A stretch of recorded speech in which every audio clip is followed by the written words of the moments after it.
Good evening. I'm Richard Avermenko, the director of SCETL, which is the School of Civic and Economic Thought and Leadership. And for those of you who are unfamiliar with SCETL, we're a relatively new school on campus with faculty whose research and teaching focus on antiquated ideas like great books, the American founding, American constitutionalism, political and economic thought, national security and statecraft, and the likes. If you look at our website, on our splash page, you'll read the slogan that is supposed to describe what we do, and it says, "Inspiring a new class of leaders." We're working on changing this, as it's a bit vague, to say the least. After all, Genghis Khan, Lenin, and Mao were all leaders, and I'm sure they had a class of leaders as well. But leadership, as we at SCETL understand it, needs content. It needs a guiding star. And to lose your guiding star is literally a disaster, a disastro. And at SCETL, we aspire to offer the content, to offer this star to remedy this disaster. Hence, I've been throwing around a few ideas for our splash page, like "In defense of civilization," or "In pursuit of the true, the good, and the beautiful," or "The intellectual heart of the new American university." That one I know is a little hubristic. Or we could repurpose the SCETL acronym to something like "Strengthening Character, Elevating Thoughtful Living." I got that from Grok. Or the one that Sean Beinberg and I really like, "Strengthening Constitutional Excellence, Teaching Liberty." Oh, thank you. That wasn't Grok, that was all me. Whatever we come up with, our intention, our mission includes the fostering and modeling of civil discourse. An essential part of SCETL's operation is our Civil Discourse Project. And there's really no better way to model civil discourse than a good old-fashioned debate. So thank you all for coming out this evening to this good old-fashioned debate.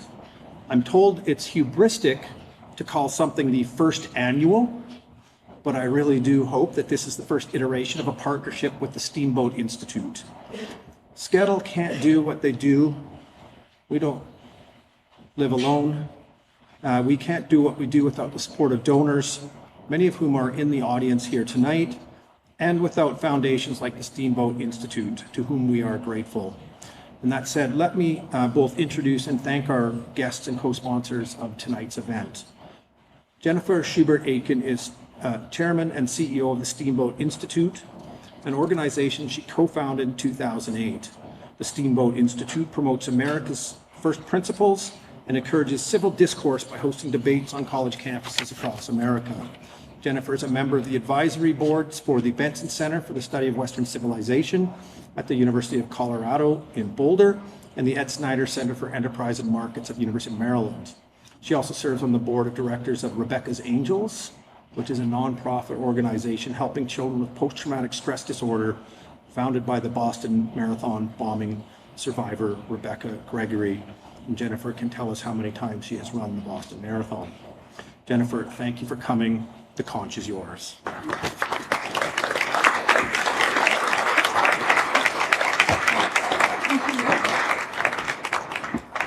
Well, good evening, everyone.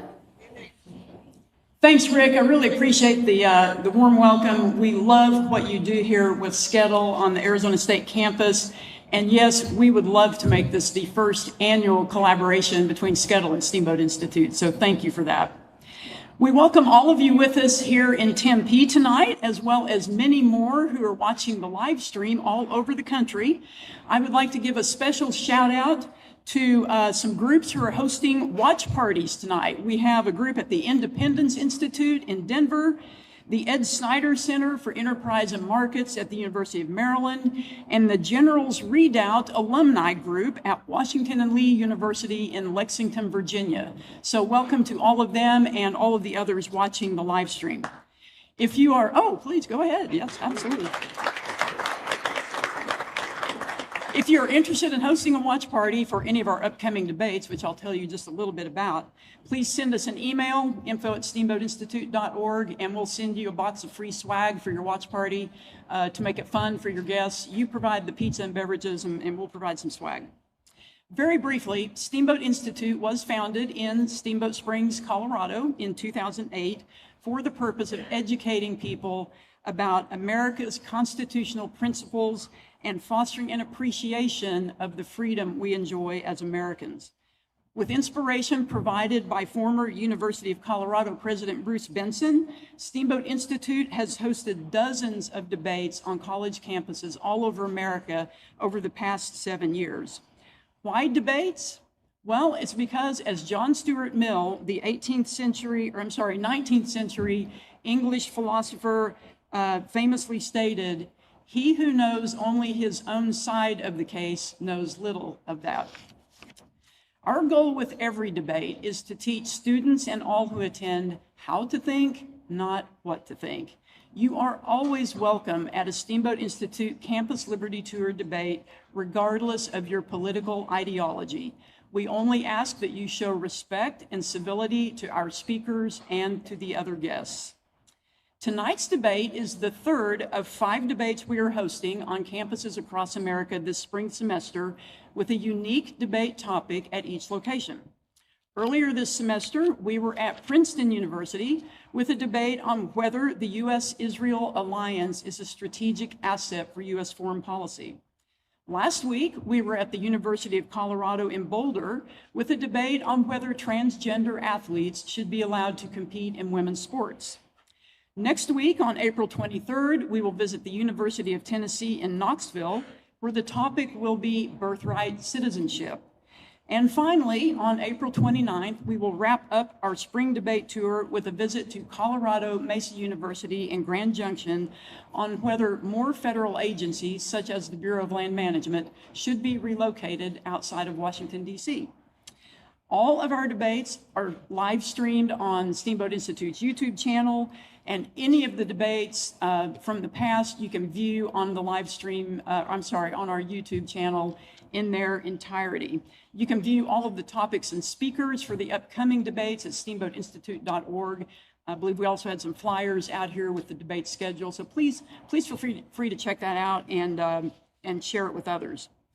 One other brief thing before we get into tonight's debate: we have a special opportunity for students and young professionals ages 20 to 29.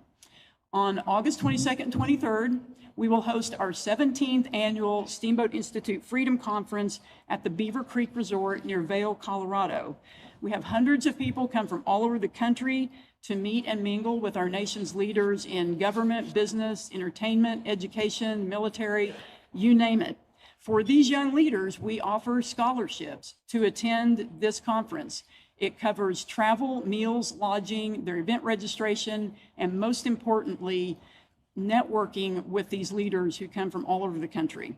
So scholarship applications are now available at steamboatinstitute.org. We're accepting those through June 13th. It really is a tremendous opportunity. So feel free to look us up around here after the debate tonight. We'll be sticking around to answer your questions. We also have general registration for anyone who would like to attend. You will, I think, have a great time if you join us in Beaver Creek in August. As a nonprofit, nonpartisan organization, Steamboat Institute relies on the support of many generous individuals and foundations to bring programs such as tonight's debate to audiences all over the country. I would like to extend a special thank you to the Adolph Coors Foundation for their generous support, which has allowed us to expand the Campus Liberty Tour debates to more campuses across America. I would also like to thank Bruce and Marcy Benson, the Diana Davis Spencer Foundation, the Jack Roth Charitable Foundation, the Lyndon Harry Bradley Foundation, the Arthur N. Roop Foundation, the Anschutz Foundation, Tina Snyder Foundation, and the Woodford Foundation for Limited Government. Back in 2014, the comedian Dave Smith did a stand-up routine on America's problems, including the national debt. And he also discussed his proposed solutions to these problems. He said, "We have almost $17 trillion in debt in America, And I'm here to tell you the answer to this problem, said Dave Smith. We're not going to pay it. So fast forward to 2025. Our national debt is currently $36 trillion. What does this number mean? And what, if anything, should we do about it? What relevance does this have to each of us as U.S. citizens and taxpayers? Tonight's program will examine this issue with a fair and balanced debate on the following resolution. Be it resolved, the U.S. federal government should make reducing the national debt a fiscal priority. We invite all of our audience members to respond with your view on this resolution, so please use your phones. Agree, disagree, or undecided before the debate begins here in just a minute using the QR code provided. You can see that some people have already voted. You can see on the screen what the current audience opinions look like. Those of you watching the live stream, you can vote too. And then when the debate is over, we're going to ask you to vote again to see if opinions have shifted. So please participate. And now it's my great pleasure to introduce our speakers and moderator for this evening. So I'm going to ask them to come up to the stage and join us, and then I will briefly introduce each of them, and then we'll get the party started.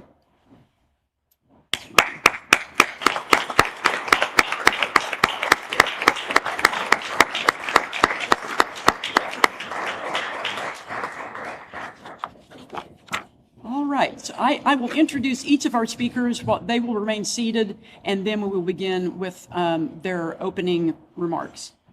Arguing the affirmative on tonight's resolution is Stephen Moore, economist and author, who is also serving as a senior visiting fellow in economics at the Heritage Foundation. He is a frequent lecturer to audiences around the world on the U.S. economic and political outlook, and is the author of 6 books, including Trumponomics, Inside the America First Plan to Revive Our Economy. From 1999 to 2004, Steve served as founder and president of the Club for Growth, an organization dedicated to helping elect free market candidates to Congress. In his tenure as president, the Club for Growth became one of the most influential and respected political organizations in the nation.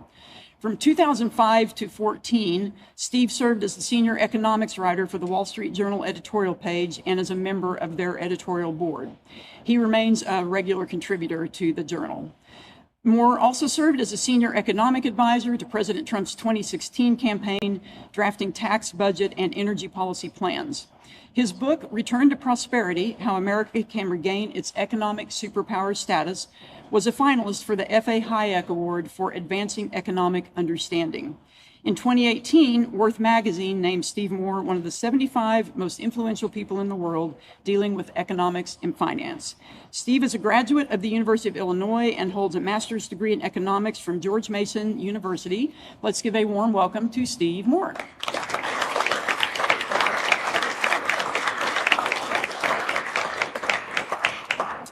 Arguing the negative on tonight's resolution is Stephanie Kelton, best-selling author of The Deficit Myth and an economist with a fundamentally different perspective on inflation, government debt and deficits, and economic policy overall. Bloomberg's Tom Keene has credited Stephanie Kelton with having, quote, a greater influence on the debate of our American economics than anyone out there. Stephanie's paradigm-shifting analysis can be found in Bloomberg Opinion, the Financial Times, New York Times, Los Angeles Times, U.S. News and World Report, and CNN, as well as on national radio and TV programs.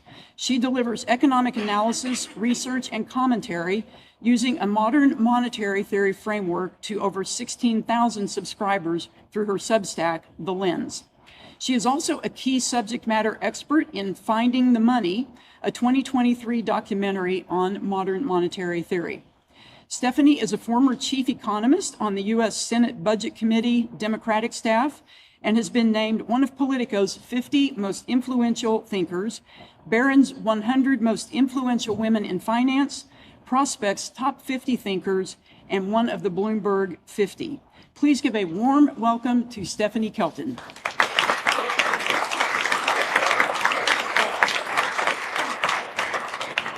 Our moderator for this evening's debate is Carrie Sheffield. Carrie is a columnist and broadcaster in Washington, D.C., and is a senior policy analyst at Independent Women's Forum. Carrie earned a master's in public policy from Harvard, concentrating in business policy. She also earned a BA with honors in communications at Brigham Young University and completed a Fulbright fellowship in Berlin. Carrie managed municipal credit risk at Goldman Sachs and served as lead analyst on a $5 billion portfolio of healthcare bonds at Moody's Ratings. Carrie has been published in the Wall Street Journal, USA Today, CNN Opinion, the New York Times, Washington Post, and many others. She is a frequent guest on major media networks, including Fox News, Newsmax, MSNBC, CNN, and several others. Let's give a warm welcome to Carrie, and now I'm going to turn it over to Emily.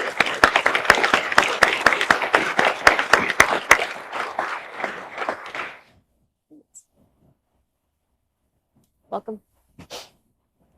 We're on now. All right, everybody, we're excited. So we're going to have opening statements. Both of our, not candidates, our speakers here. I like to think you're candidates here for thought leadership. So Steve, we're going to give you 5 minutes, and then Stephanie gets 5 minutes, and then we're going to have an open-ended Q&A where I will ask some questions that I've prepared, and then you all will get involved. You should be able to access through your QR code to ask questions. And I have those questions on this trusty iPad, and I will sort through and feed as many questions as I can to our two speakers. And then at the end, we'll take another poll and see where folks stand and see which one of these speakers was most persuasive. So with that, we'll let Steve start things off for 5 minutes. Do you want me to go to the Sure, thing? if you'd like to. Okay. Whatever you prefer. But make sure you take your mic. Steve. Well, good evening, everyone. It's a real pleasure and privilege to do one of these Steamboat debates. Jennifer, you've done an amazing job with Steamboat, and I think I was there when you started this whole thing 20 years ago, and its growth has been fantastic. Honored to be with the great Senator John Kyle from Arizona, one of the best senators we've had in 25 years. So, John, thank you for being here. And it's also an honor to get to do this debate with Stephanie. You know, you were in the top 50 list of Bloomberg and others. I was 71st on the Worth magazine of financial experts in the world. And when somebody called me and said, "You made this list," and I saw that, I did. And then I looked at the list, and I was 71st, and Warren Buffett was 74th. You know, I think there's something wrong with that list. Anyway, look, I have been in Washington now for 40 years. I arrived in 1984. I think, were you there, Senator, in 84? Okay, so I was there even before you were. And there have been big changes in the last 40 years in Washington. And just to give you a sense of what has happened to our debt and deficit, when I came to Washington, I had the honor of working at the budget office under Ronald Reagan. We did something we weren't very proud of. For the first time in American history, in 1985, we introduced the first $1 trillion budget in American history. And that was, oh my God, $1 trillion. That just seemed an unfathomably large number. And at that time, by the way, in addition to the $1 trillion budget, at that time, our entire national debt, all of the money that we had borrowed from the Revolutionary War, through the Civil War, World War I, World War II, the Great Depression, that over that whole 200-year period was $1 trillion. So compare that with where we are today. It's kind of daunting, isn't it? So we don't have a $1 trillion budget today. We have a $7 trillion budget. I think that's obscene. I think that amount of money is outrageous. I think that one of the great things about what Elon Musk is doing is exposing to us all, whether you like Elon Musk or not, whether you believe in big government or not, everyone should be outraged by the incredible fraud and abuse that's happening widespread throughout our government. It is thievery what's happened. The fraudsters that have taken money out of the unemployment program, the Medicaid program, the Medicare program, and nobody in Washington has done anything about it. There's $145 billion that was stolen from the Medicaid program that went to fraudsters that were not eligible for the program. And a lot of people in Washington don't want to do anything about that. So there's no question in my mind, if you just look at the stuff that Elon Musk is talking about. By the way, Pentagon is a huge bureaucracy where we could save hundreds. And I'm as strong on defense guy as you are, Senator Kyle, but I think we could save a lot of money there as well. So we can do this. But the main point I want to make is the question is should it be a priority that we reduce the deficit? I think everybody thinks that, right? I mean, everybody knows that we can't keep doing what we're doing right now. It's dangerous. It's really, really dangerous to continue to borrow $2 trillion a year, especially at a time when the, sorry, that was Janet Yellen. Sorry, no. So we can't do this. We have to reduce our deficit. It is irresponsible and it's unfair to our children and grandchildren and future generations of Americans. But the one thing that I want to, the main point I want to make just in this opening statement is this, that there's something a lot more important than reducing the deficit, and that is growing the economy, creating the most prosperous economy we possibly can, creating jobs, creating a better stock market, creating better opportunities for Americans. And I'm here to tell you that if we can do this, we can reduce the burden of our debt. And I think if you go away from this debate with nothing else, understand this. If we don't grow the economy faster, we are not going to bring the debt down. It's just mathematically impossible. We have to grow the economy more.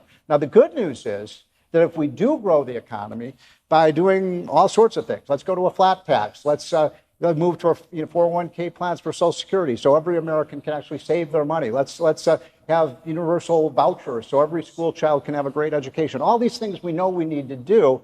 And so if you look at this chart, this is just the latest number from the Congressional Budget Office, their official scores in Washington. And you can see that red line is the thing that we're all afraid of. That's showing you what's going to happen to the debt if we stay on the path that we're on right now. This will just take 30 more seconds. And so you can see that path goes up and up and up and up to a very, very dangerous level. Eventually it hits 200% of GDP, which would be catastrophic because all we'd be doing is working to pay interest on our debt. But there is a way out of this crisis, and that is to grow the economy faster. So what this chart is showing you is that the standard forecast is 1.7% growth per year. Hell no, we're not going to grow at 1.7%. We're going to grow a lot faster than that if we do the right things in our society. We can grow. The average growth rate of the U.S. economy over the last 100 years has been 3.2%. So what I did is just put 3%. We're going to make it a national goal that we grow the economy at 3% per year. All right, Steve, you're going to pick it up after that. Yeah, so I'm just, this is the last point and then I'll stop. So if you grow the economy at 3% per year, the debt goes down, down, down, down, down. That's what we have to do. Thank you. Thank you, Steve. Thank you. Okay, and now Stephanie will. All right. Okay. Well, thank you. The clicker. I'm going to use the clicker. The clock is not ticking yet. I don't have the clicker going. I'm not afraid of the red line. I'm not afraid of the red line. And so I hope the clicker is going to work. Is the clicker going to work? Oh, there we go. The usual debate over the national debt would involve a Democrat and a Republican standing up and both saying what a problem we have in front of us, and then pointing the finger at one another and saying, and it's your fault. You did all the tax cuts that left us without the revenue we need. And the other one would say, no, it's your spending that got us into this trouble. It's because of Medicare and Social Security and Medicaid. That's not the debate I came here to have tonight. I don't have to blame something on the national debt because I don't think the national debt is the problem Stephen believes that it is. Okay, so I want to have a very different kind of conversation, and I want to start that conversation by talking to you about how the government actually spends. Are you ready? Congress decides to spend money. They pass a budget or a piece of legislation. It sends a set of instructions to the government's bank, the Federal Reserve. Congress is saying, here you go, Fed. We have decided to spend this money. Your job is to carry out the payments that have been authorized by Congress on behalf of the U.S. Treasury. How does the Fed carry out the payments? It uses a computer keyboard. It changes the numbers in the appropriate bank accounts by making the number go up. Okay, that's what happens. And at the end of the day, the person who receives the payments has more money in their account, and that person's bank has more money in their account, called the reserve account at the central bank. Can the government spend too much? Sure. Congress can authorize payments of any size it chooses. If the votes are there, the money is there. There is no financial limit, but there is an inflation limit, and that's the thing you have to watch out for. Okay, who's familiar with that image on the right? Everybody's seen one of those, everybody's got one of those. That is your frequent flyer mile account. It might be with Southwest or Delta or United. You get credits in your account when you take flights, when you spend money on your credit card and so forth. Somebody puts miles in your account, right? Where do they come from? Well, they come from a computer keyboard at Delta or wherever. And so you're accumulating these miles, and at some point you decide to do something. You want to take a trip. So you tell Delta, I'm going to use 60,000 miles. I'm going to go on a vacation. And what does Delta do? They debit your account. You're redeeming your miles. Same thing happens when you pay taxes to the federal government. You've accumulated some dollars, and now it's time to pay some back. So you write a check to the IRS. Your check is giving instructions to your bank. Debit my account. I'm paying $5,000 in federal taxes. What happens? Your account is debited, the balance goes down.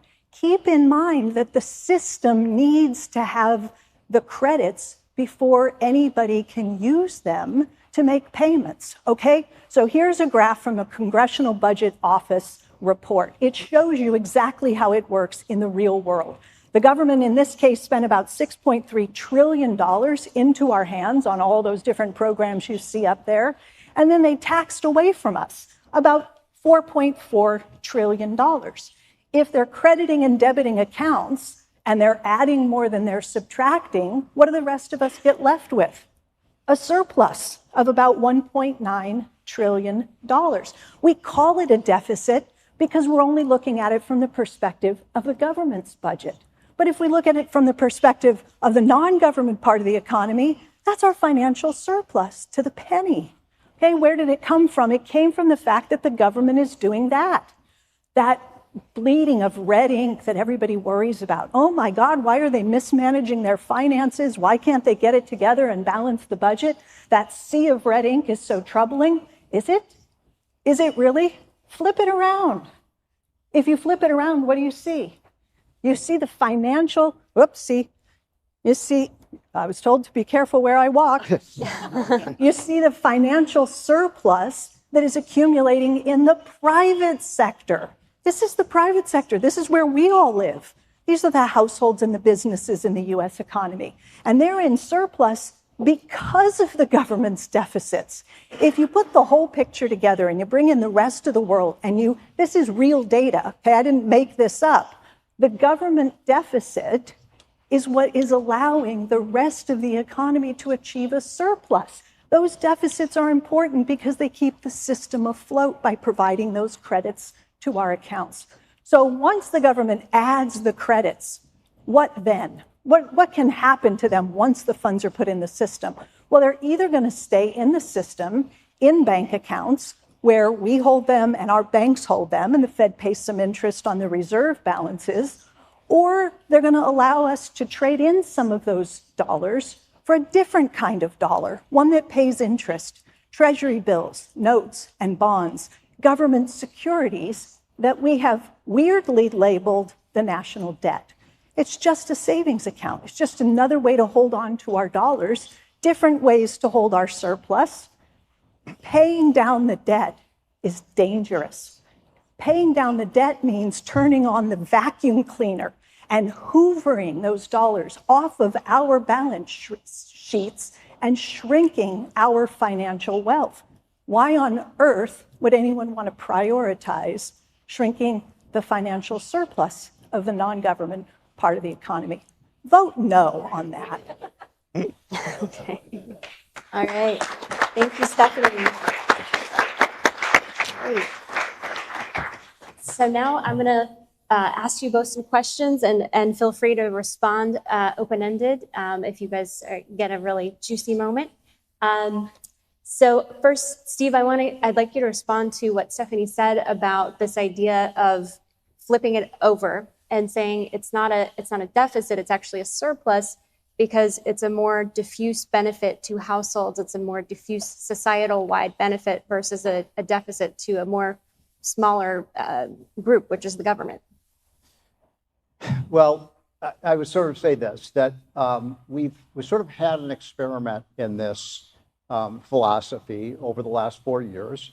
Joe Biden essentially exercised this philosophy that we could just continue to borrow and borrow and borrow, and that it wouldn't harm the economy. And can you put up that chart that I have that shows what happened? Because I mean, look, you all know what happened. We had runaway inflation as a result of massive over government spending and borrowing. I mean, we just all know that's what happened. We had the highest rate of inflation. When Trump left office, the inflation rate was less than 2%. It was at 1.5%. And 18 months later, after spending over $2 trillion, keep going down. I think it's, can you put down? I don't have the clicker. Oh, yeah, here it is.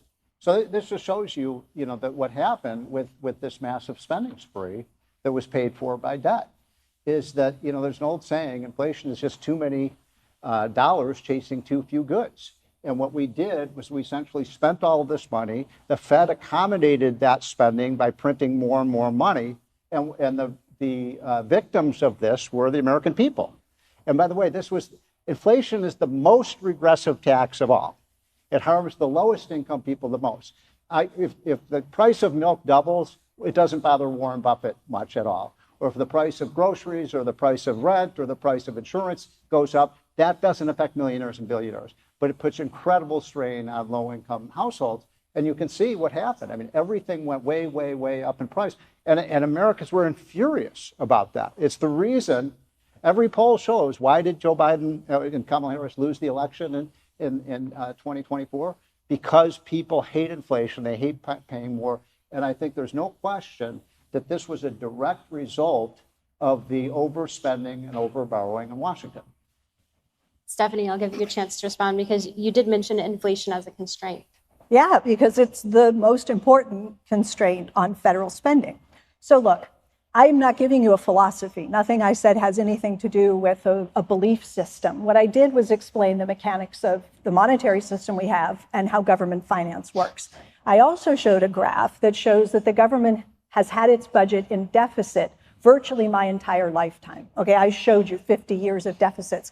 So it isn't the case that deficits produce inflation. If deficits produced inflation, we would have had high inflation for the last 40 years. But we didn't. We didn't get high inflation until COVID came along and broke supply chains. And we had lockdowns and we had services weren't available. You couldn't spend your money at a nail salon, a theater, a restaurant, a coffee shop. And so everybody was told stay home. And people stayed home and tried to cram what spending they were able to do through the pipeline of goods. Goods have to be produced, they have to be manufactured, they have to be shipped. And we all remember what it looked like when the boats were floating around at the ports and they couldn't unload because the supply chains were broken. And we got inflationary pressure. Then we had a war between the Ukraine and Russia, and we had energy prices go up, and we had food prices go up. And it was kind of like supply shock after supply shock after supply shock. Did the federal spending contribute at the margin to the inflationary pressure? Yes, it did, at the margin. But if you look at studies, whether it's from the San Francisco Fed, the New York Fed, Moody's Analytics, Goldman Sachs, or anybody else who's done an autopsy, a look back, where did the inflation come from that we all just lived through? And no, people didn't like it. Absolutely true. Inflation was a global phenomenon. It happened everywhere in the world. It happened in countries that did far less fiscal policy support than we did. They got worse inflation. So it wasn't the fiscal support. Yes, it contributed at the margin, but everybody who's looked at this with a dispassionate lens and said, where did the inflation come from? Number one, an overwhelming contributor was COVID itself and the supply chains that broke. So that's not exactly what happened, in my opinion. So look, COVID began in February, March of 2020. The entire economy shut down. I think we can all agree the greatest mistake we ever made as a country in the last 50 years was shutting down our economy, but we did it. And it was a catastrophe for our country. Talk about the supply chains being disrupted. For almost 6 months, the entire American economy was shut down. And yet, and by the way, by around July or August of 2020, we had a boom. Actually, as soon as we reopened the economy, the economy boomed. In fact, the last 6 months of the Trump administration, the economy grew 11% after that huge descent. Now, here's what's interesting about that. If this were a supply chain problem, and certainly the supply chain problem did contribute to the higher inflation. Why? When Trump left office in January of 2021, the inflation rate was 1.4%. Despite all the supply chain problems. It wasn't until Biden came in and passed, remember, the Build Back Better bill, these trillions and trillions of dollars of spending bills. And by the way, there was a piece that was signed by like 11 Nobel Prize economists. I God honest truth, you can look this up in the New York Times. And these are Nobel Prize winners that are supposed to be the smartest economists in the world. And they said, don't worry, Biden's spending spree will not cause inflation. 12 months later, the inflation rate went from 1.4 to 9.2%. By the way, don't you think all those economists should just give up their PhDs and say, we don't know what we're talking about? I mean, it's ludicrous. And so why was there not inflation when Trump was president? Why was it only when Biden came in and spent and borrowed? And by the way, I'm not blaming all the spending on Democrats. Republicans love to spend money too. But it's very clear if you spend money you don't have, and especially if you spend it on unproductive things. Look, I'm not against running deficits if it's to spend money on things that are productive for our economy. I mean, in the Reagan years, we ran pretty big deficits, right, Senator? But what did we spend the money for? Well, we built up our military and won the Cold War. What is the discounted present value of that? Trillions and trillions of dollars. And we rebuilt our economy with the Reagan tax cuts. That's a pretty good return on the money. Under Biden, all we did was spend money on windmills, solar panels. We spent money on, unemployment insurance programs, things that don't add to the productive use of the economy. And that's, I guess, my point. If you're spending money on things that don't help grow the economy, paying people not to work is not a very good way to grow the economy. Well, I would imagine that Stephanie would argue that the things that she puts in her book help grow the economy as well. But I'll give her a chance to respond, and then I got a question for Stephanie. Well, look, I mean, economists broadly agree. If you want to grow the economy, you make investments in things like infrastructure, education, R&D. These are the most important drivers of economic growth. I want to just step back for a second, though, and address, because this inflation stuff is really important. What happened at the end of 2020 after the lockdowns, right? We finally got a vaccine. The first shot in the arm goes in December of 2020.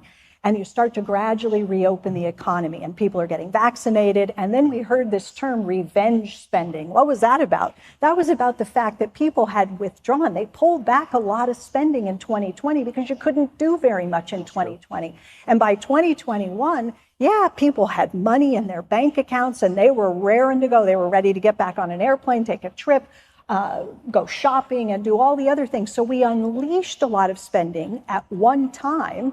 And then, of course, the wars and everything else. So, of course, we had inflationary pressure. It isn't the case that it was the fiscal support. It was the case that the fiscal support against the backdrop of a supply-constrained economy, you have a collision of those things and you get a one-time increase in prices that then took a little bit of time to work itself out. And we had to deal with war and all kinds of other things as well. I mean, there are all sorts of things I think that Stephen and I would agree on if we were talking about spending. I'll just say, last point, in December of 2020, President Trump signed the last big package. It was a $900 billion package, and it included the second stimulus check. It was a $600 check. And you might remember that the President Trump was very unhappy over the $600 check. He was mad, in fact, over that check. Why was he mad?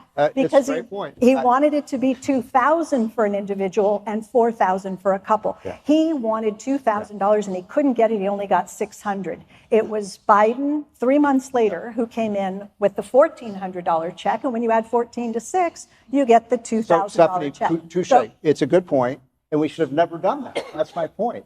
What Trump did, and I was totally opposed to it. I don't know about you. I mean, I was completely opposed to this. You don't stimulate the economy by just pumping money into the economy. That just doesn't work. And so you're right. That was also a big contributor. Stephen, so how is it different? How is putting money into people's hands via a check? This is Milton Friedman's helicopter drop. Yes. How is it different if you put money into people's hands via a check versus leaving money into people's hands by a tax cut? It has the same impact on their bank account. This is a really important point, actually. the tax cuts that I want to do incentivize people to work.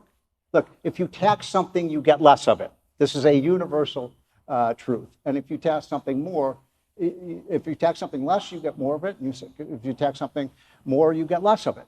So I want to reduce the tax on work. So we should reduce the payroll tax, for example. I want to reduce the tax on capital investment. We should cut the capital gains tax. That will, if you do that, you will get more investment.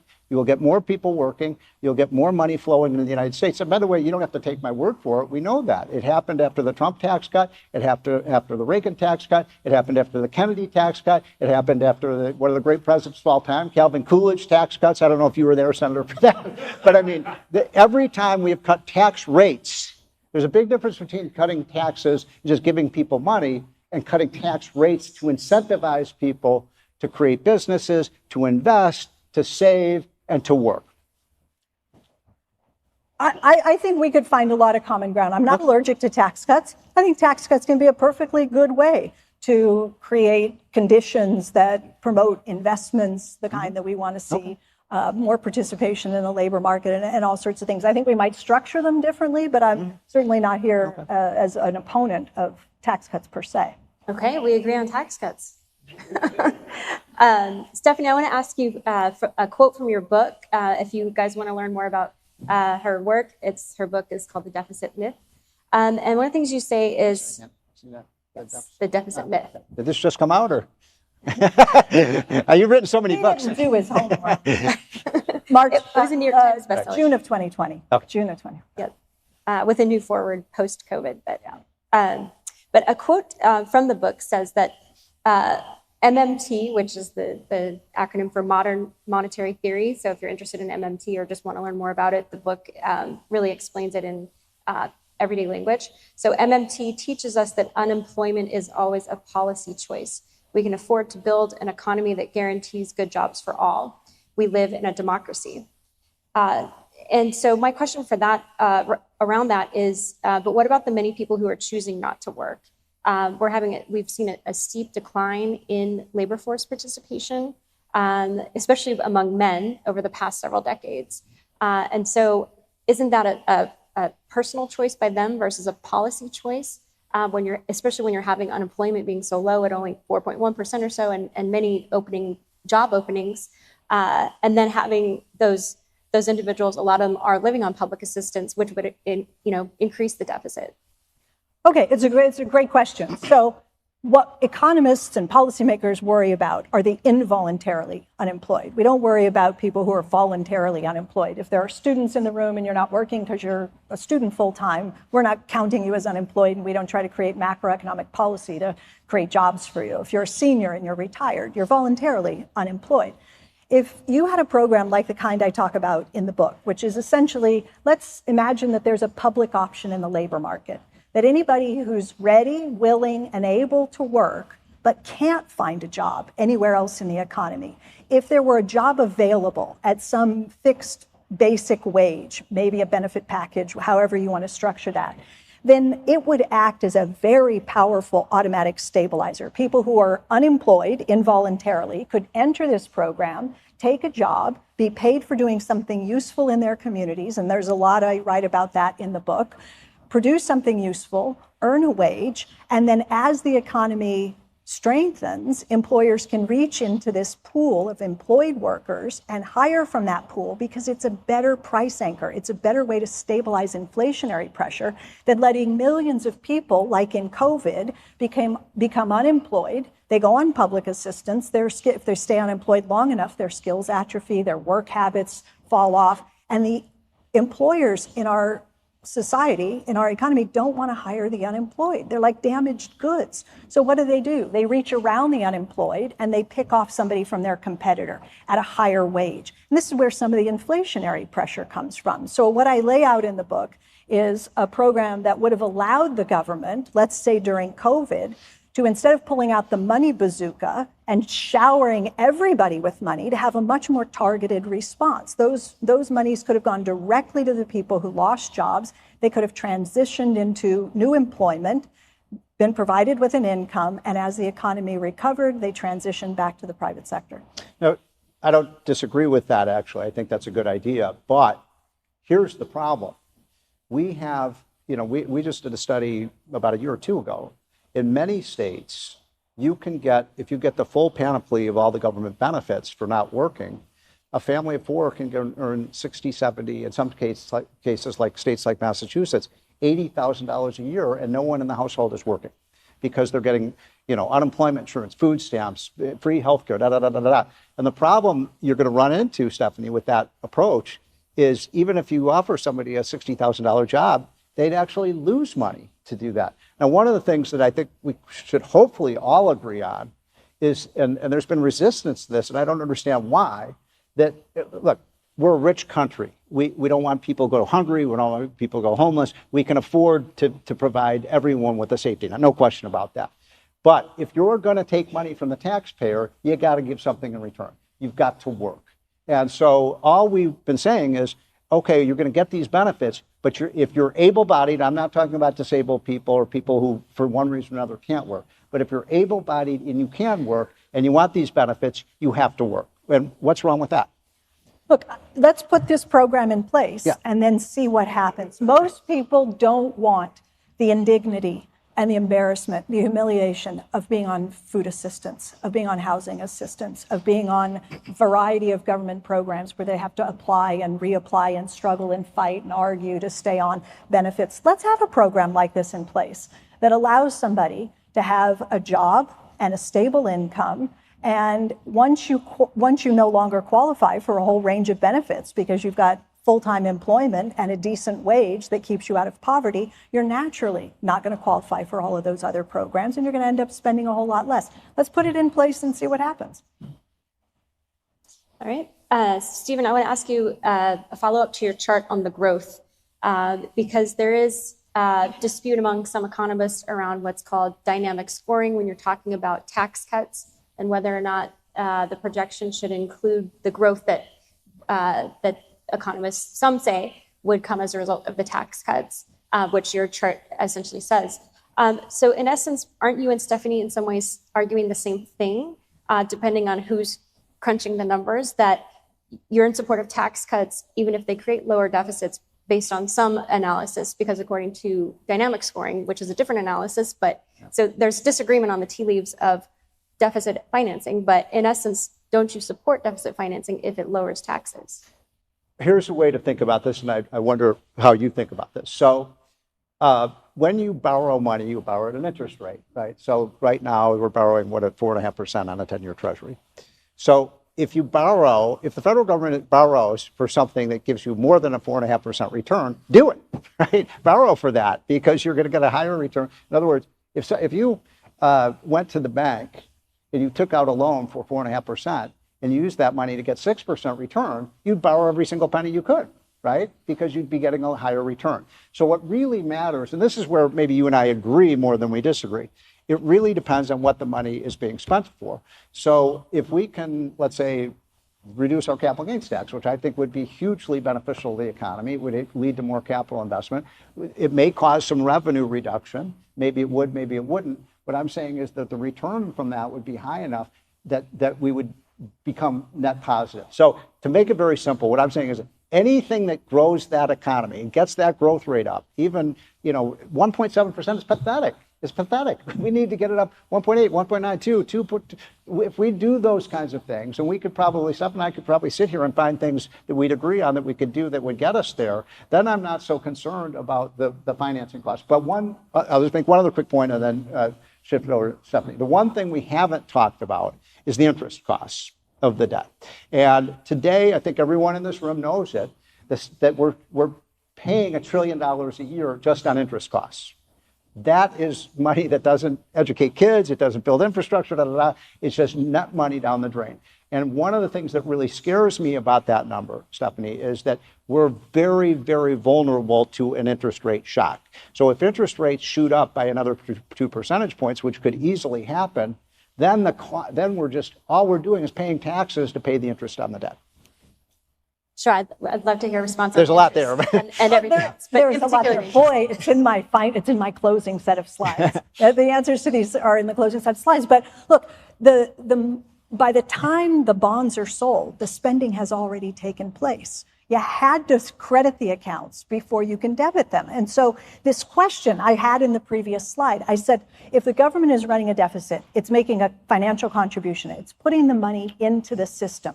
And then at that point, you have two options. You can just leave the funds in the financial system. They will sit in accounts at the Fed called reserve accounts, and the Federal Reserve will choose whether and how much interest to pay on those reserves. For a long period of time, almost a decade, the Federal Reserve chose to pay 0 on those reserves. And then the Fed started raising interest rates, and all of a sudden it's paying more than hold on, you're saying, just so I understand, you're talking about the interest rate on the reserves. which has budgetary. Which was a mistake, Well, I think, but let's go back to 0. yeah. There you go. We agree. We go back to 0. The whole debate over interest is not. Look, I'm not so sure how that justifies deficits. But there are two options. Either the funds stay in the system and the Fed pays the interest. Maybe it's 0. Maybe it's something above 0. Today they're paying between 4.25% and 4.5%. Or you drain the reserves out and replace them with Treasury securities. And then the Treasury pays the interest. It's 6 of one and half a dozen of the other. One is a Fed liability paying interest, and the other is a Treasury liability paying interest. There's no difference, Stephen. Well, here's the thing, though. There's a mythology that the Federal Reserve controls interest rates. It doesn't. The marketplace controls interest rates. So I'll give you a perfect example. In 2024, the past year, the Fed cut interest rates 3 times. They reduced about 50 basis points and then 25, and I think another 25, somewhere around there. I don't remember exactly. But it was about a 100 basis point reduction in the short-term interest rates. What do you think happened to long-term interest rates? They went up. They went up. Mortgage rates went up. The 10-year Treasury went up. The Federal Reserve Board doesn't have any control over the long-term rates, and those are the ones that matter. Now, here's a question. Why, when the Fed was lowering short-term rates, did long-term rates go up? And the answer is pretty obvious. What drives long-term interest rates is inflationary expectations. As soon as the Fed started pumping more money into the economy by lowering those rates, investors saw that this was going to, more money in the economy is going to cause more inflation. And so it's almost like the Fed is pushing on a string. They can't control the long-term interest rates. In my opinion, all the Fed should be doing is trying to keep the inflation rate stable and not trying to engineer the economy. Yeah, the long-term rate is market participants absorbing information and trying to predict the Fed's reaction function. And there's been a long and ongoing debate about whether we get 3 rate cuts, 2 rate cuts, 1 rate cut, no rate cuts, a rate hike. And so this is what the market is doing. It's processing information, and it's trying to make a forward-looking guess about what the Fed's reaction function is. Sometimes the two depart. When Alan Greenspan was chair and Greenspan started raising interest rates sharply, he was very frustrated because the 10-year wouldn't go up. It stayed very low. Why?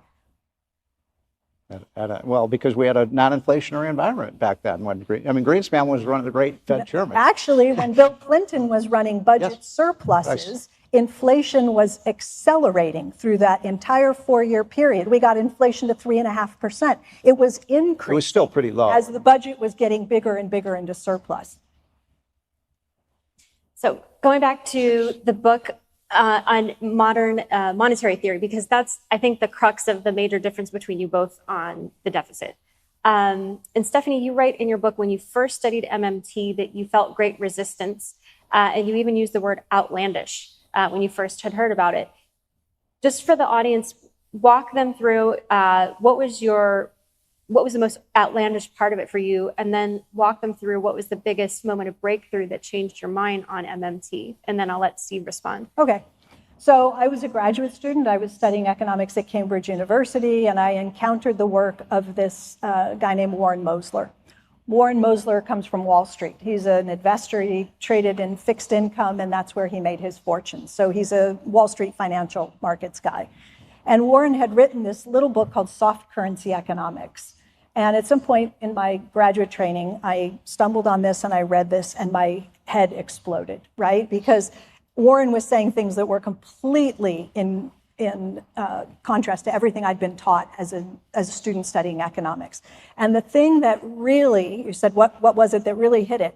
It was the sequencing. It was when Warren said, The government has to spend first before anybody can have the funds to pay taxes or buy government bonds. The spending has to come first. I had always been taught that the government first collects tax or borrows money, and then it has the money, and now it's in a position to spend. Warren said that's backwards. It has to be backwards. You've all played the game Monopoly, the board game Monopoly. Yes, everybody in this room has played that god-awful game. The first thing you do, what is the first thing you do when you pull out that board game? What's the first thing you do? You get money. Get your cash. The first thing you do is fight over who gets to be the dog and who gets to be the hat. And the second thing you do is somebody has to pass out the money. You can't start the game until you first distribute funds to all of the players, okay? So this is Warren's point. The government is the monopoly issuer of the currency. It has to make the contribution before any of the rest of us can operate with those funds. And Warren said this, and I thought, well, this has to be wrong. Like, it must be wrong. I don't know why it's wrong, but I'm going to find out why it's wrong. So I started doing research, and I got deeply involved in the Treasury and the Fed's operations, and I started making phone calls, and I started working through it. I wrote an academic article. It was my first peer-reviewed journal article, and that's how I convinced myself that Warren was right.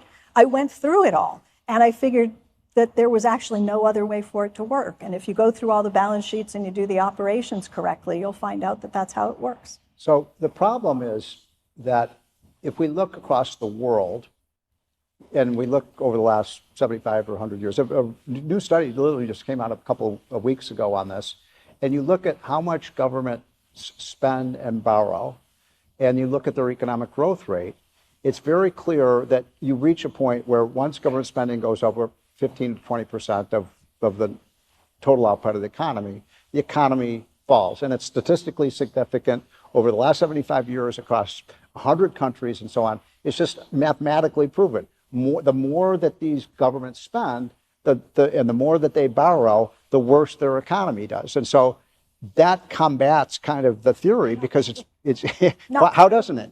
Well, it's not correct. And all you have it's to do- statistic. I mean, it's been proven. 99%. It's not, Stephen. And if you're talking about Reinhardt and Rogoff, that No, I'm not talking about that. Okay. No. Look, I think they're wrong. But just look back at the last 5 years. Who was the fastest growing? Which is the fastest growing economy in the G7 by far? Everybody else was way in the rearview mirror. Who was the fastest growing economy in the G7? The United States of America. Who had the most rapid increases in the deficit? You hear people say all the time today, I heard it on television this morning, why are we running, Powell said it, why are we running deficits of 6% of GDP when we're at full employment? Stop and think about that. Why have we had unemployment at about 4% for the better part of the last 3.5 years?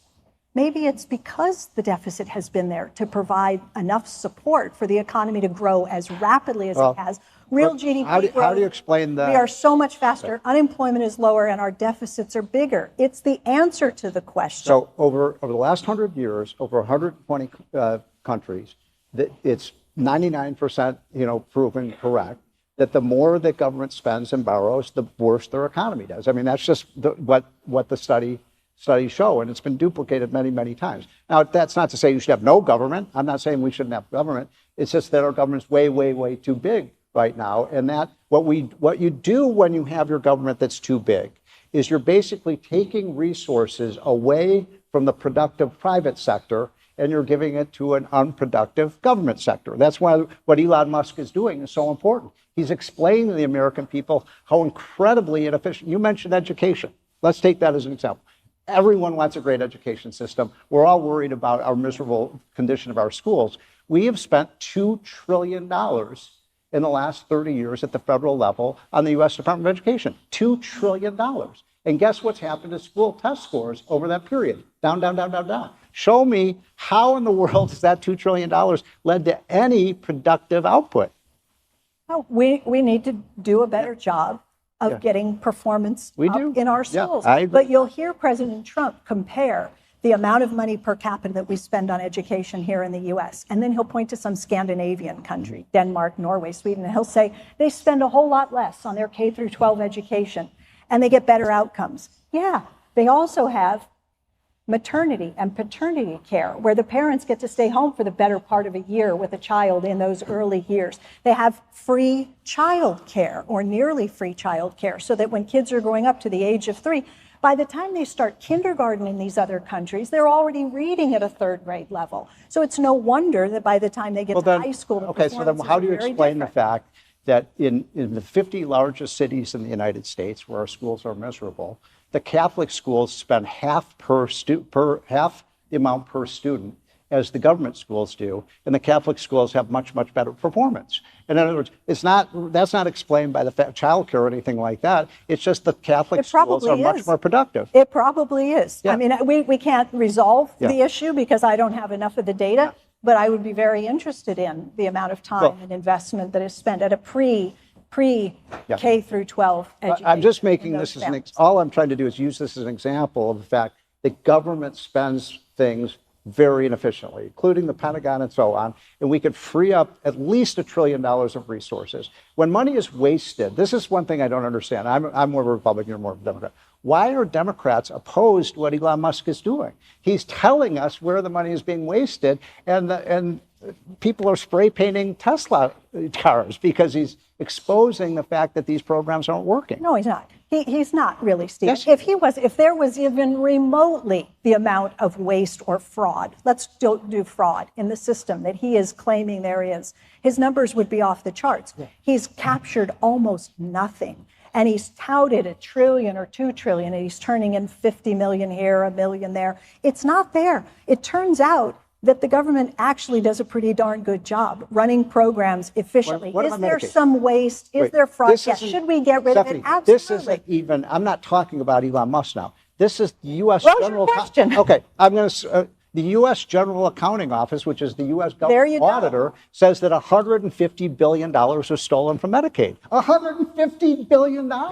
And nobody in Washington, it would be like if I went up with a gun to you and took money out of your pocket, and nobody wants to do anything about the massive waste. The fact that the USAID and these foreign aid programs, they can't even tell us what happened to the money. USAID. All right, hey, I'm going to let you respond, Stephanie, and then we're going to go to the audience questions. It's not efficient spending. USAID isn't even a rounding error in the federal budget. If you want to talk about a part of the federal budget where there's some real money, it's the Pentagon. I agree. Hasn't passed a budget. I agree. Hasn't passed an audit in 7 I agree with you. So let's go. The GAO is there to do this job. I don't know why we thought we needed to duplicate. It's not very efficient. Because nobody does anything in Washington. Well, you were on Capitol Hill. Why have we allowed this to happen for the last 30 years? I mean, it's disgraceful that we allow money to be stolen from taxpayers and nobody does anything. That's criminal. All right, we're going to move to the audience questions, but I'm hearing that we have at least 3 things we all agree on here. These guys: defense, waste, fraud, and abuse, lower interest rates, and some tax cuts. Now, I'm going to move to the audience. And again, if you want to put your audience question in, please do that. I'm going to get to as many as I can. So let's do this as rapid fire as we can, because I want the people to know as much about your thinking as possible so they can make their decision. So we've got the first question here to Stephanie. Does the government putting money into the economy directly cause inflation? Why or why not? No. You have to spend before there's even the potential for inflationary pressure. And then you have to spend into an economy that is supply constrained. If the government sends me a $3,000 check or a $30,000 check, let's make it a big check, and I go out and buy a car, and there's a car dealer with a bunch of inventory, and they're eager to sell that car to me at the price that's on the side of the car, that's not inflationary. If you're spending money into an economy that has reached its capacity constraints, it can't produce anymore. All the labor is fully employed, and you continue to apply additional income support at that point. You send out money, you're making payments, you're going to start bidding up prices. Look, when the government spends money as the way it's doing right now, we have a $7 trillion budget right now. And at least, I honestly believe that we could cut $1 trillion out of this spending, and nobody in this room would even notice it's gone. Nobody would even feel it. And just by getting rid of the waste, inefficiency, duplication, the fraud, it's endemic. It's endemic. I mean, my God, I was going by, I live in the swamp. I live in Washington, D.C. not just during COVID, but in 2021, 2022, 2023, 2024, nobody was working in the federal office buildings. I mean, these are people who make $180,000 a year. And you'd go, seriously, you'd go down Pennsylvania Avenue, I'd go into the Interior Department. Is anybody here? These are huge, these massive buildings, and these people are taking home paychecks. I mean, it was just ripping off taxpayers. So I'm not against government. I'm just saying we could get rid of this deficit, which I think everybody would agree would be, the more we can reduce our borrowing, the better, right? The better for our kids. And we could do it in a way that doesn't impair the important services that Americans want from their government. Do you disagree with that? Stephen, I'm going to let an audience question for you, Stephen. They ask, what do you say to the idea that reducing the capital gains tax just causes the rich to hoard more wealth instead of investing? Look, every time we've cut the capital gains tax, I mean, I'll quote, John F. Kennedy, a Democrat, who said cutting the capital gains tax is one of the most important things we can do to get capital investment in this country. You don't have growth unless you have people investing in businesses and starting businesses. And the capital gains tax is just a tax on the American dream of starting a business. Why do people start businesses? To make money. How do they make money? By the capital gain that they get out of the benefit of that. So I think that's one of the worst taxes that we have, because it's just subtracting from the business creation in this country, and small businesses are the vitality of our economy. Do you want to respond, Stephanie? I mean, I'll just say that for me, businesses hire when they're swamped with customers.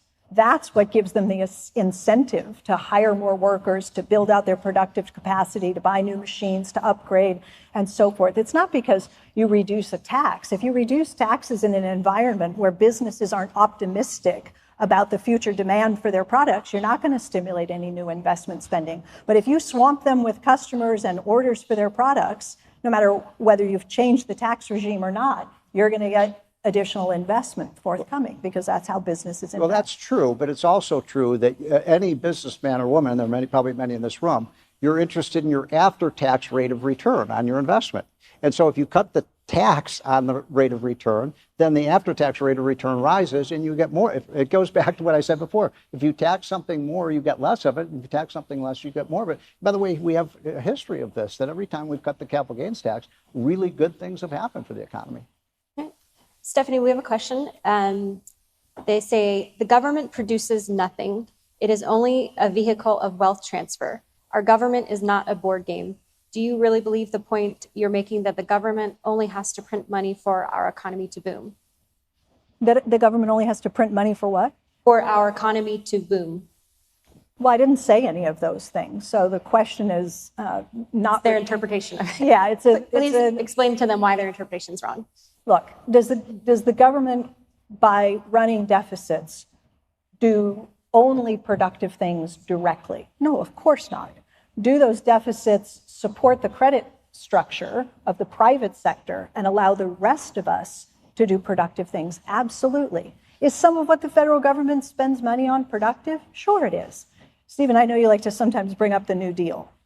And I know you'll sometimes say, well, nothing kind of good came out of the New Deal. There's a website called the Nothing good came out of what? The New Deal. The New Deal. There's a website called thelivingnewdeal.org. Check it out. Check it out. We still today, almost 100 years later, are benefiting from government spending on investment projects and so forth that were undertaken as part of the New Deal. We still have the hospitals, the post offices, the stadiums, the airports, the infrastructure. So, of course, government spends on things that provide the private sector, the rest of us, with real material benefits. We're still benefiting today from those things. All I would say is that we had the New Deal. I think one of the greatest mythologies of American history is that the New Deal was a success. It was not. When Roosevelt came into office in 1933, from 1933 to 1941, on the eve of when Pearl Harbor happened, the unemployment rate, after spending massive amounts of money, never went under 12%. Let me tell you why. How in the world is that a success? Oh, I know why. Because more than 20 million Americans were employed under the New Deal, but guess what they didn't do? Count them as employed. They stayed part of the unemployed. For statistical purposes, they weren't counted as employed. 20 million people were working in the Works Progress Administration, the Civilian Conservation Corps, National Youth Administration, a whole alphabet soup of programs that were building all the things I just mentioned in the last response. Those people weren't counted as unemployed, which is why the numbers didn't reflect it. Why did the Great Depression last for 12 years then? Because the downturn was so deep. It's like asking why we didn't snap out of the recession after the global financial crisis any faster, in spite of the fact that the government did a stimulus, because it was nowhere near big enough to deal with the scope of the problem that we were facing. So only when World War II came and spending got 50% of GDP did we actually get out of the Great Depression. Yeah, by putting 20 million people in uniform. But look, the fact is, you don't have to believe me or Stephanie. Henry Morgenthau, who was the Treasury Secretary for FDR, said in the late 1930s, we spent a boatload of money, more money than has ever been spent in American history, and it didn't work. And that was FDR's own Treasury Secretary. It worked. It worked. It just didn't do enough to fully get us out of the Great Depression. It took even more spending to do that. All right, let's move on. Thank you. Steve, question for you. Oh, sorry, I just lost it. This thing keeps sliding when people add. You guys are so active. I love it. It's great to have. And some of these questions I have to modulate a little bit to make them polite. Steve, here's a question for you. You say that you should borrow if the return is good enough, but who gets to decide what is worth it? What return do you get by giving everyone healthcare for free? Well, that's a good question. I mean, we do know we learn from history, right? We learn from history the things that do work and the things that don't work. Usually, although still people think the New Deal was a success. I think it was a grand failure. But I think we can make, this is why we study history, right? Is to learn the lessons from history. And we do know, as I said earlier, that, if you cut taxes, good things happen for the economy. Happened in the 20s, 60s, 80s. Happened under Trump. I mean, if it hadn't been for COVID, Trump would have won a 40-state re-election landslide. I mean, the economy is absolutely booming. So in every period when we cut taxes, and by the way, Bill Clinton, I think, was, a Democrat. I think he was a great president on the economy. We ran surplus, as you said, we ran surpluses under Bill Clinton, and we had an economic boom and a stock market boom. So how did that happen? Steve, bubble. We had a stock market bubble. I don't know about the dot-com bubble.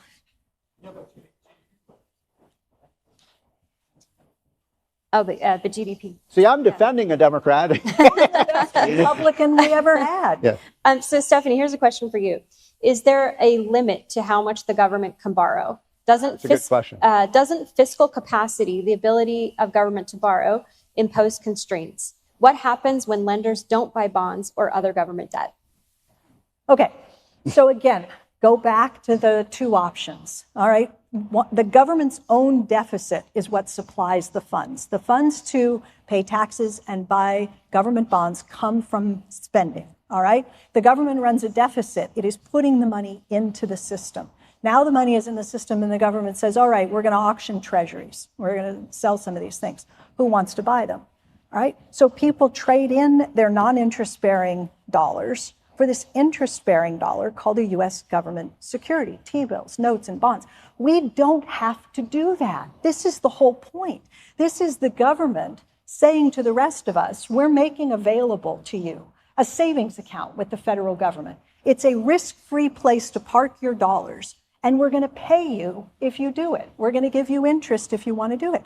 We don't have to do it. So the idea that you could end up in a situation where everybody says, I'll just keep my money in my checking account. I don't want the government savings account that pays interest. Fine, if we want to do that. We shouldn't force treasuries into the market. We don't have to auction a certain quantity each year. We do that. We auction a certain quantity to match the number that falls out of the budget box. If it's a $1.8 trillion deficit, we sell $1.8 trillion in treasuries. That's just by habit. That's the way we do it. We don't have to do it that way. But again... Well, what's the alternative? The alternative is option one, which is to leave the funds in the system where the Fed will pay the interest or not. And I think we previously agreed that we're going back to a zero interest rate policy, and so that resolves that problem. We don't even need to mess around with the Treasury market, or we could just sell T-bills and nothing else. Keep it at the short end. Just sell T-bills and don't sell anything of longer duration. Have a zero interest rate policy, and we've dealt with the quote-unquote problem that everybody seems to think we Here's have. what worries me about the size of that. And I'm not a deficit debt phobiac, but I do think we have to be really worried about, the fact that our debt now is $35 trillion, and it's turning, as Stephanie just said, it's turning over all the time, every single day. And what's happening now is you're seeing other countries, in part because of some of the mistakes I think Trump is making in terms of these tariff wars. What happens when China, Russia, the Arabs, and so on start selling their bonds? The interest rate is going to go up on those bonds, and that's going to put an enormous hole in the deficit. Does that keep you up at night? No, no, it doesn't. Few things do. Look, China had at one point $2 trillion in U.S. treasuries, and people used to say, "What if they start selling?" And not very many years later, they had $1 trillion, and today they have 600 billion or so. Okay, did anybody notice that? Did interest rates spike in the interim as China did? No, they didn't. It doesn't matter, Steve. Well, just today, there was an interest rate shock from sell-offs of foreign bonds. It's not an interest rate shock because of sell-offs. In fact, Powell said he can't tell you what's pressuring yields, but I can give you a pretty decent shot. And Jerome Powell said some of what we saw in recent days was the unwinding of the so-called basis trade, hedge funds dealing with liquidity pressures and so forth, and so selling some treasuries for those reasons. But look, what's really happening is that we have chaos over the tariffs. The regime is changing. That's true. And nobody knows what in the world it means for inflation. And once again, markets are forward-looking, and the bond market is trying to do its level best to figure out the Fed's reaction function. Is the Fed going to have to raise rates because inflation is going to go up? And if they start believing that that's the likely path of future interest rates, you're going to see yields moving higher. I think that's if that happens, then we're screwed, right? Because where are we going to get, then who's going to pay the taxes to pay for all these bonds? Not the taxes, it's the keyboard. The Federal Reserve carries out those payments the same way it's an expenditure by the federal is government. expenditure. The interest on the debt, and it's the second largest expenditure on our debt. So if those interest rates rise, and we, instead of paying, say, 4%, we're paying 6% on those bonds, we're going to see the deficit explode, and it becomes a vicious, you see what I'm saying? It becomes a vicious cycle. It gets worse and worse and worse over time. It could. And let me just say, when Volcker was Fed chair, interest rates were double digits. Okay, I remember. The prime rate, I know you do. The prime rate was 21%. Interest rates were double digits at a time when Ronald Reagan almost tripled the national debt. So you had that combination of rapidly rising interest rates and a rapidly increasing public debt. Did we get hyperinflation? No, we did not. But you know why? Is it true that when you have a large public debt, a large stock of U.S. treasuries, and a central bank that's aggressively raising interest rates, that it is forcing the federal government to pay out hundreds and hundreds of billions of dollars in additional interest income every year? You bet it is true. What is the fastest growing line item in the federal budget as we sit here today? Senator, fastest growing line item in the federal budget? It's interest. It's interest. That's right. It is interest. And who has hijacked that part of your budget? Jerome Powell and company. The Federal Reserve has hijacked what do you part mean? of the part of. I don't understand what you mean by hijack. Well, what I mean is that campaign of aggressive rate hiking to fight inflation, taking interest rates from 0 up to 5.5%, right? And then beginning slowly to bring them back down. This turned that line item in the budget, the interest expenditure, into the fastest growing part of the federal government's budget, and Congress didn't even vote for it. Right. Well, I think we're both in agreement, like both of you are in agreement that you don't like high interest rates from the Fed. So I want to give a shout out to our viewers from Denver. I've got a question I'm going to read from Denver. This is for Steve. Could Stephen provide more detail about how growing the economy will help and shift us away from growing the government? I'm sorry. Could Steve provide more detail about how growing the economy will help and shift us away from growing the government? Well, look, the more people working, the more profits companies make, the more productivity we have in the country, the more tax revenues. So when the economy does well, tax revenues rise. It's the best way. I think that's something Stephanie and I would both agree on. The best way to bring down our deficit is to grow the economy very substantially. We need to do some things. Now, look, growth is a function of two major things. One is the productivity of the American workforce and American companies. And I'm really optimistic on this. I mean, we are moving into an age of robotics, artificial intelligence, which is be incredible. It's going to be incredible. I mean, the productivity, I think it's ridiculous, you know, the Republicans are talking about, we're going to bring back all these factory jobs. In 10 years, every factory is going to be, it's going to be robots that are going to be running factories, not human beings. I mean, it's incredible how quickly this revolution is coming. Get ready for it. So you don't want your kids to be in factory jobs because those jobs won't exist. Trucking jobs 20 years from now won't exist. Everything's, so the productivity improvement of this is fantastic and can really grow our economy at 4 or 5%. The other thing you need is workers. You know, our problem today, frankly, is not that we have, you know, too many workers. We don't have enough workers. The biggest thing that's happening in the world today that nobody's paying attention to is a catastrophically low birth rate everywhere. Remember when people talked about a population bomb? There's no population bomb, it's a population implosion. The US has one advantage over every other country in the world. We have a demographic safety valve, and that's immigration. We can bring in young people and they want to come here if they legally, right? Legally. So I'm bullish on the US economy. I think we can grow and grow. My only point about this whole proposition is this. I think what we're doing on the debt is dangerous. And maybe it'll turn out okay, but I think as a safety valve, my point is we should, in a very judicious way, bring that debt down so we're not so vulnerable in the future. All right. Well, now we're going to go to closing statements. We got to as many questions as we could. Thank you to everybody who put a question in. We had some great questions, and if you want to add them maybe to the YouTube channel, if you guys want to further answer any questions on our YouTube channel, this is streaming live right now. But now we're going to move to closing statements. And Steve, you get the the first. Take 20 seconds because that sort of was my that's what I thought. Closing statement. I'll simply say this, that if you look around the world and world history, it doesn't turn out too well. You know, you look at Rome and the great empires, and it is true that many of the great empires of the past were done in by runaway debt and deficits. I don't think we want to go down that path. Thank you. That was his closing statement? That was very succinct. Yes. I rest my case. That was not a deficit of. All right, well, I'm back up, and I'm going to walk around again because I put these slides together, so by George, I'm going to use them. All right, when I worked in the United States Senate, I used to play this little game. I write about this in the book, so you might be familiar with this. I would go around and I would ask senators or their staffers, if you had a magic wand and you could wave the magic wand and eliminate the national debt, would you wave the magic wand? What do you think people said? Of course, they said yes. Every single person, no one ever said no, I don't want to eliminate the national debt. So then I would say, okay, that's an interesting answer. Let me give you a different wand. If you want to wave this wand, it will eradicate the world of treasuries. No notes, bills, bonds. The treasury market is gone. Do you want to wave that wand? What do you think they said?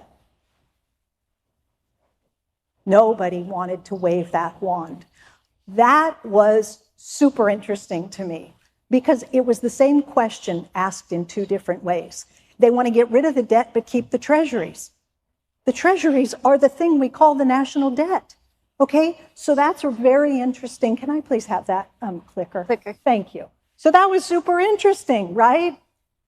The question before you is, should we prioritize paying down the debt? To make it a priority. Not talking about growing the debt more slowly, making it a priority to pay it down. What would that involve?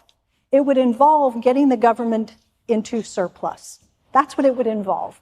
So is anybody talking about that? Anybody, anywhere, talking about getting the government's budget into surplus? The answer is no, they're not.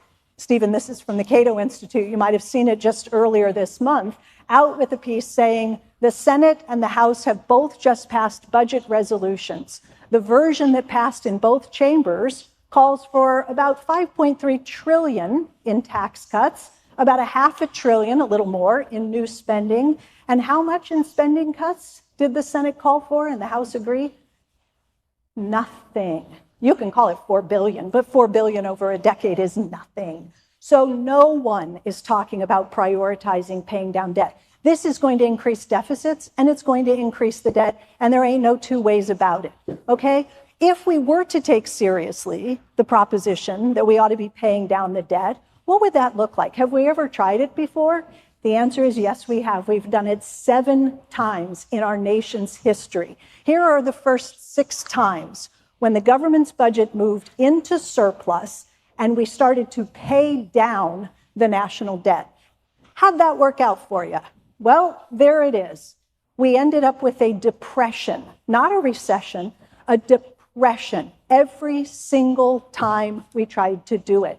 The last time we tried to do it was under the Clinton administration. The federal government's budget moved into surplus, and it was in surplus for 4 years. People thought that was a great thing. It looked fiscally responsible.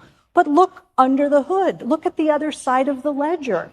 The government's budget moved into surplus, but where was the private sector? Deeply in deficit, spending more than its income year after year after year. That is unsustainable. These surpluses ended in 2001 with a recession. So we've been hearing alarm bells about the national debt my whole life and before. Century of alarm bells. These are from the 1930s, back when newspaper columnists thought it was so hilarious to make fun of the fact that we had 36 billion in debt. And then it grew into the 40s. And then there we are, Stephen's first year in Washington, D.C., 1984. This is a cartoon celebrating the $1.5 trillion debt. And we go into the 90s, into the 2010s, through the teens, and leading up to COVID. All the while, ringing the alarm bell, making everyone afraid, showing the cartoons, look how big this number is getting. We scare people. We tell them that they're going to burden future generations because of all this debt. Somehow inheriting trillions in wealth and savings is supposed to be a burden on future generations. We talk about default. Somehow the Federal Reserve is going to forget how to credit bank accounts. We tell stories about bond vigilantes taking over, driving up interest rates, crowding out private investment, and slowing the real economy down. None of that stuff happens.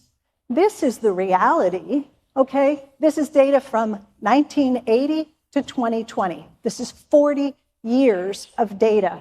The red line is the national debt. The green line is the interest rate on 10-year treasuries. The debt goes up, and interest rates glided down for 4 decades. It is true that in the last 5 years, since 2020, they moved together. Interest rates rose as the debt increased. Why? Because the Federal Reserve raised interest rates. That's why. So if you're looking for a bond vigilante, there it is. The Federal Reserve did that. Okay, it forced the government to pay out hundreds of billions of dollars in additional income. We can worry about the inflationary implications of that. We can have a debate over the distributional implications of that. But my goodness, this is our savings. Don't blame that bird for keeping track of our savings. Give him a pardon. Give him a pardon.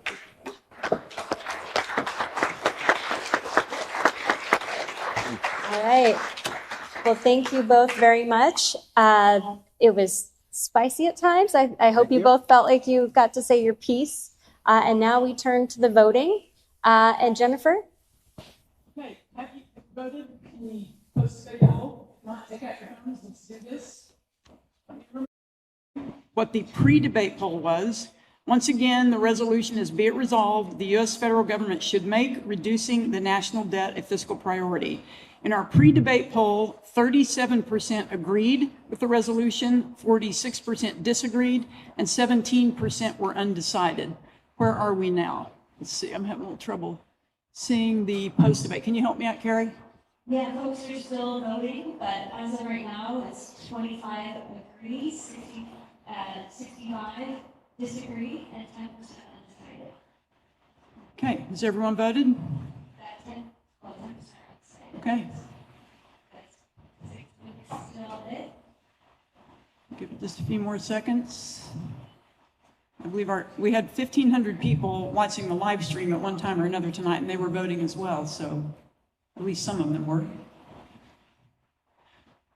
Well, it appears to me at this point, and we will of course post the final poll on our website, it appears to me that the negative position, Stephanie Kelton, was the winner tonight. So congratulations, Stephanie.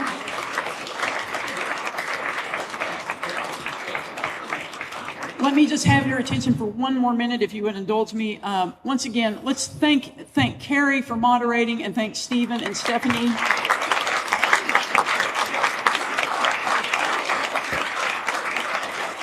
Of course, I want to say thank you to our wonderful hosts with the School of Civic and Economic Thought and Leadership here at Arizona State University. They're doing fantastic work. Support them. If you're here locally, come to their events. They do a lot of great things here on the ASU campus.